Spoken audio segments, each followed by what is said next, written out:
नमस्कार बच्चों, कैसे हो आप सब। उम्मीद करती हूँ कि आप सब अच्छे होंगे और अपनी पढ़ाई भी अच्छे से कर रहे होंगे। मैं मोनिका सिंघल अपने YouTube channel smart learning with M Singhal पर आपका फिर से स्वागत करती हूँ। आज मैं आपके सामने कक्षा 9वीं की गणित की वर्कशीट लेकर आई हूँ, वर्कशीट नंबर 42, जो कि 9 अक्टूबर 2020 की है, शिक्षा निदेशालय राजधानी क्षेत्र दिल्ली की है। और आज का हमारा टॉपिक है एक लंब वृत्तीय बेलन का पृष्ठीय क्षेत्रफल। तो बेलन के लिए आपको क्या क्या चाहिए। बेलन के लिए आपको बेलन पता होना चाहिए कि बेलन कैसा होता है। ये बेलन इस तरह का होता है। तो बेलन का अगर आपको वक्र पृष्ठ क्षेत्रफल निकालना है तो बेलन के वक्र पृष्ठ क्षेत्रफल में आपके पास एक तो वक्र होना चाहिए, वक्र पृष्ठ होना चाहिए। इसको हम वक्र पृष्ठ कहते हैं। ये जो हमारा होता है ना, जो हम रोल करके बनाते हैं, ये वक्र पृष्ठ होता है। और दो हमारे पास वृत्ताकार सर्वांगसम फलक होते हैं, यानी कि वृत्त की शेप में। ठीक है, यानी कि एक तो ये बॉडी चाहिए होती है और एक ऊपर का हिस्सा, एक नीचे का हिस्सा। ठीक है, तो देखिए अब एक क्रियाकलाप करते हैं। क्रियाकलाप में क्या है, एक बेलना का डब्बा लेना है, ये बेलना का डब्बा है। और एक कागज़ की शीट भी लेनी है जो आयत की शेप में है। जो आयत की जो लंबाई है, ये आयत की लंबाई है। ये जो लंबाई है, जब हम इसको रोल करेंगे तो ये वृत्त की आधार की परिधि के बराबर आनी चाहिए। ठीक है, और जो इसकी चौड़ाई है, इसकी ये जो चौड़ाई है h, ये बेलन की ऊंचाई बन जाएगी। ठीक है, तो बेलन का वक्र पृष्ठ क्षेत्रफल निकालना है तो क्या होता है, आयताकार शीट का क्षेत्रफल कितना होगा, लंबाई गुना चौड़ाई। और वो किसके बराबर होगा, बेलन का आधार कितना है, परिधि कितनी है, 2πr। बेलन के आधार में एक सर्कल है ना, तो सर्कल की परिधि कितनी है, 2πr इंटू में h। ठीक है, तो ये हो जाएगा बेलन का वक्र पृष्ठ क्षेत्रफल 2πrh। आपको ये याद रखना है, बेलन का वक्र पृष्ठ क्षेत्रफल।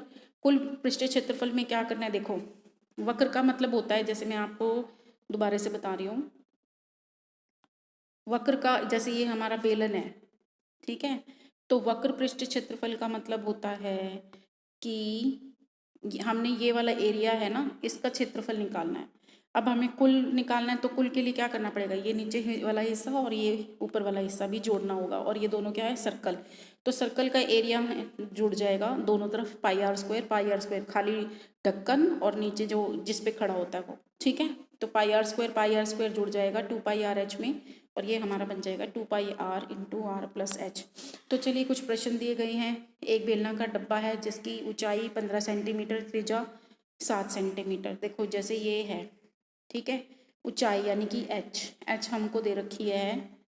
इसको मैं दूसरे कलर से कर देती हूँ, यानी कि ये एच हमको दे रखी है 15 सेंटीमीटर, और त्रिज्या यहाँ से यहाँ तक की ये दे रखी है 7 सेंटीमीटर। तो आपको पृष्ठ क्षेत्रफल कुल निकालना है, तो कुल के लिए कितना करना है, 2πrh, 2πr into are plus H. अब यहाँ पे 2πr into are plus H है, तो h हमारा कितना है 15, तो h की जगह 15 रख देंगे। r कितना है 7, तो यहाँ 7, यहाँ 7, यहाँ 2 है ही, तो पाई का मान कितना रख देंगे, 22/7। तो यहाँ पे देखिए पाई का मान रखा हुआ है, 22/7, और 2 7 गुना 22। अब इसको हमने हल करना है। हल कैसे करेंगे, 7 से 7 काट देंगे, और 2 और 22 की गुना करके 968 आ जाएगा। अगला प्रश्न आपको दे रखा है कि 14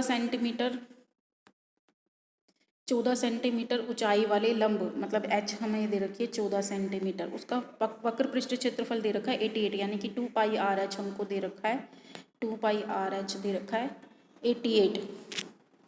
ठीक है, 2πrh दे रखा है 88।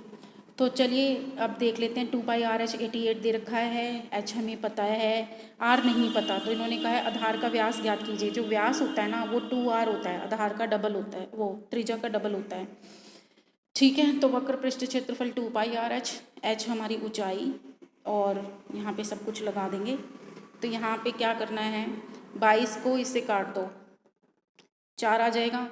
ठीक है, 7 दूनी 14 हो जाएगा, और 2 और 2 4 हो जाएगा, तो इससे कट जाएगा। तो r मेरा 1 आ गया, तो 2r कितना आएगा मेरा 2 सेंटीमीटर। ठीक है, चलिए अगला प्रश्न देख लेते हैं। अगला प्रश्न है, एक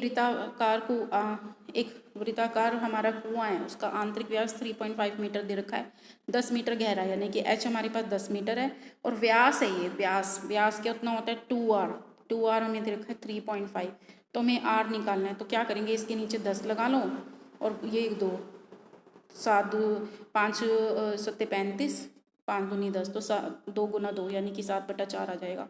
दोबारा से देखिए, मैं आपको बता देती हूँ। जैसे 2r हमें दे रखा है 3.5, पॉइंट हटाने के लिए नीचे 10 लगा दिया।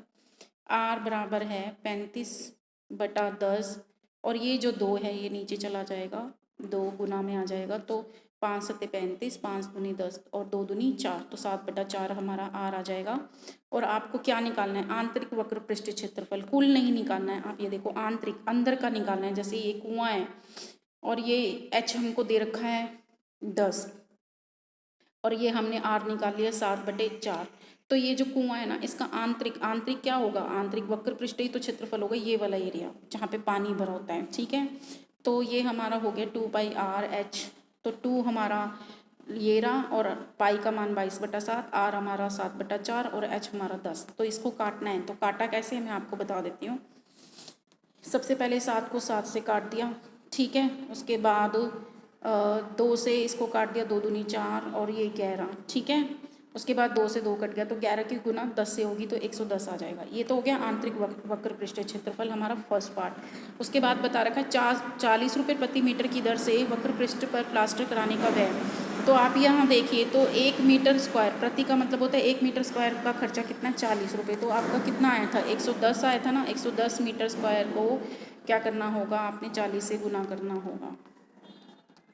तो 11 चौके 44 और ये 2 जीरो लगी जाएंगी, जो ये वाली जीरो है, तो 4400 आपका आंसर आ जाएगा। उसके बाद ये कुछ प्रश्न दे रखे हैं।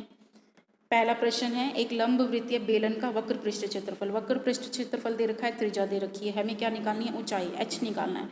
तो इस प्रश्न को मैंने यहाँ पे किया हुआ है। देखो, बेलन का वक्र पृष्ठ क्षेत्रफल दे रखा है 4.4, त्रिज्या दे रखी है 0.7। तो पहले तो मैंने क्या किया, वक्र पृष्ठ क्षेत्रफल का फार्मूला लिख लिया और वो किसके बराबर है, 4.4। तो यहाँ पे 2 ये रहा, पाई का मान 22/7, r हमारा कितना है, यहाँ पे 0.7 है ना, तो पॉइंट हटाने के लिए 7/10 कर लिया और ऊंचाई हमें निकालनी है। और ये हमें 4.4 दे रखा है वक्र पृष्ठ क्षेत्रफल, तो इसका पॉइंट हटाने के लिए यहाँ पे 10 लगा दिया। अब इसको काटा कैसे है, देखो 7 से 7 कट गया, 10 से 10 कट गया, 22 दूनी 44 और ये 2 से 2 कट गया, तो h मेरा कितना आ गया, 1 सेंटीमीटर। ठीक है, ऊंचाई मेरी कितनी आ गई, 1 सेंटीमीटर। अगला प्रश्न देख लेते हैं। अगला प्रश्न है, किसी बेलनाकार स्तंभ का व्यास मतलब 2r, ये 50 सेंटीमीटर दे रखा है। अब देखो 50 सेंटीमीटर है ना, तो r हमारा कितना आ जाएगा, 50/2 और सेंटीमीटर को मीटर में करने के लिए कितना लगाना पड़ेगा, नीचे 100। तो कितना आ जाएगा हमारा, ये कट गया, 50 एकम 50, 50 दूनी 100, तो 1/4। तो r हमारा 1/4 निकल के आ जाएगा। ये देखो r हमारा 1/4 निकल के आ गया। ठीक है, मीटर से सेंटीमीटर से मीटर में कन्वर्ट किया। उसके बाद है ऊंचाई 3.5। देखो r हमारा कितना निकल के आ गया, 1/4 और ऊंचाई 3.5, 3.5, 5 हटाने के लिए, ये पॉइंट हटाने के लिए हमने 10 लगा दिया, तो 5 सत्ते 35, 5 दूनी 10, तो ये आ गया मेरा 7/2। h मेरा आ गया 7/2। इसको मैंने काटा नहीं हुआ, यहाँ पे 7/2। ठीक है, और वक्र पृष्ठ क्षेत्रफल निकालना है हमने, तो 2πr/h होता है। अब यहाँ से 7 पंजे 35, ठीक है, 2 दूनी 4, 11, ठीक है, और 5 एकम 5, 5 दूनी 10 और ये 2 से 2 कट गया, तो बचा कितना हमारा, ये 11 बचा और ये 2, 11/2 मीटर स्क्वायर। 1 मीटर की दर से पेंट कराने का खर्चा 12.5 रुपये है, तो 11/2 मीटर स्क्वायर कितना आएगा, उसको उससे गुना कर देंगे। यहाँ पे 0 से 0 कट गई, 5 दूनी 10, 5 पंजे 25 और 5 दूनी 10, 2 को 2 से गुना करा 4, 25 को 11 से गुना करा 275 और 275 को 4 से भाग करा 68.75 रुपये। तो ये आपका क्वेश्चन नंबर 3 था, सेकंड था। सेकंड देखो, r हमारे पास आ गई थी, h हमारे पास आ गई थी और वक्र पृष्ठ है तो 2πr/h होता है। उसका फार्मूला निकाल के हमने वक्र पृष्ठ का क्षेत्रफल निकाला, फिर उसको रुपए से गुना कर दिया। अगला है क्वेश्चन, अगला क्वेश्चन पढ़ लेते हैं। अगला क्वेश्चन है, एक रोलर का व्यास मतलब 2r, ये हमको दे रखा है 84, तो r कितना आएगा, इसका आधा कर देंगे, 42, 84 का आधा 42, लंबाई 120 सेंटीमीटर, ये भी सेंटीमीटर है, ये भी सेंटीमीटर है। तो एक खेल के मैदान को समतल करने के लिए 500 बार चक्कर लगाने पड़ते हैं, यानी कि 500 रोलर हमारे पास हैं एक तरह से। तो हमें इसका क्षेत्रफल यहाँ पे देखो, ये सेंटीमीटर में होगा, तो सेंटीमीटर में ही हमारा वक्र पृष्ठ क्षेत्रफल आएगा, उसको मीटर स्क्वायर में हमने चेंज करना है। ठीक है, चलिए इस प्रश्न को भी देख लेते हैं।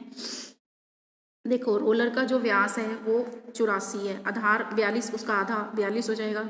लंबाई हमने 120 दे रखी है, वक्र पृष्ठ क्षेत्रफल 2πr/h होता है, तो हमने यहाँ 2 गुना पाई का मान रखा 22/7, आर हमारा 42 है और एच हमारा 120 है, तो 7 6 42, ये हो गया।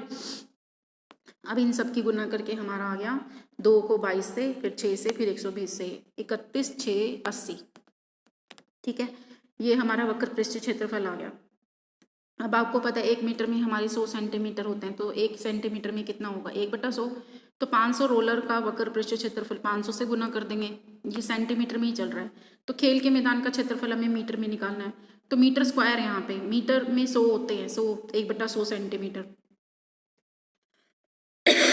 सॉरी 1/100 मीटर होते हैं 1 सेंटीमीटर में। तो यहाँ पे मीटर स्क्वायर है ना, इसलिए हमने नीचे ही 100 को 2 बार गुना करा है, तो 4 आ गया, 4 0 से 4 0 कट गई और हमारा आंसर आ गया 1584। उम्मीद करती हूँ कि आपको ये वर्कशीट समझ में आई होगी, और ये वर्कशीट अगर आपको समझ में नहीं आई है तो भी आप मुझे कमेंट बॉक्स में ज़रूर बताना। सबसे मेन बात क्या है कि जो आपको पूरी वर्कशीट में ध्यान रखना है, आपको वक्र पृष्ठ क्षेत्रफल 2πr/h और बेलन का कुल पृष्ठ क्षेत्रफल 2πr इंटू में r+h, और अगर आपको व्यास दे रखा है, व्यास होता है हमारा, जैसे एक सर्कल है, सर्कल को जब हम आधा काट देते हैं तो वो 2r होता है, तो व्यास हमारा 2r होता है, और जो त्रिज्या होती है वो व्यास का आधा। बस ये चीज़ आपको याद रखनी है। कहीं आपको वक्र पृष्ठ क्षेत्रफल दे रखा होगा तो त्रिज्या निकालनी होगी, कहीं पे आपको वक्र पृष्ठ क्षेत्रफल और त्रिज्या दे रखी होगी, r निकालना होगा। कभी आपको पूरे वक्र पृष्ठ का क्षेत्रफल निकालने के बाद उसको पेंट कराने का खर्चा निकालना होगा। तो इस तरह के क्वेश्चंस आपको एनसीईआरटी में भी दिए हुए हैं, आप उन क्वेश्चंस का अभ्यास कीजिए और इस वर्कशीट को कीजिए। इस वर्कशीट को करते रहिए जब तक नई वर्कशीट नहीं आ जाती, और ये इंपॉर्टेंट है, ये जो चैप्टर है आपका इंपॉर्टेंट है। तो चलिए, टेक केयर, बाय बाय। इस वर्कशीट का अभ्यास करते रहिए। Thank you.